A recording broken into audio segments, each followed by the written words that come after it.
হঠাৎ পথিকের চোখ পড়ে দড়ি দিয়ে বাঁধা একটি সিংহের ওপর। যখন সে কাছে এলো, সিংহটি অসহায়ভাবে বলল, আমাকে মুক্ত করো, আমি তোমার এই দয়া কখনো ভুলব না। পথিক সিংহের প্রতি করুণা অনুভব করল। সে দড়ি খুলে সিংহকে মুক্ত করল। কয়েকদিন পর যখন পথিক বসে বিশ্রাম নিচ্ছিল, হঠাৎ একই সিংহ সেখানে এসে গভীর চোখে তার দিকে তাকাতে লাগল। পথিক হতভাগ হয়ে জিজ্ঞাসা করল, কি হয়েছে, তুমি আমার দিকে এভাবে তাকিয়ে আছো কেন? সিংহ বলল, শিকার করা আমার স্বভাব, আর এখন তুমি আমার জন্য সবচেয়ে সহজ শিকার। পথিক অবাক হয়ে উত্তর দিল, আমি তোমাকে বাঁচিয়েছি, তোমাকে নতুন জীবন দিয়েছি, আর এখন তুমি আমাকে খেতে চাও? তর্ক আরও তীব্র হয়ে উঠল। তাই দুজনে তৃতীয় পক্ষের কাছে ন্যায় বিচার চাওয়ার সিদ্ধান্ত নিল।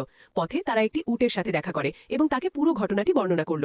উট বলল, মানুষ আমাদের সারা জীবন বোঝা করে, আর যখন আমরা বৃদ্ধ হব তখন তারা আমাদের মেরে ফেলবে। আমি সিংহের পাশে থাকব। ভ্রমণকারী এবং সিংহ এগিয়ে গেল এবং একজন দরবেশের কাছে গেল।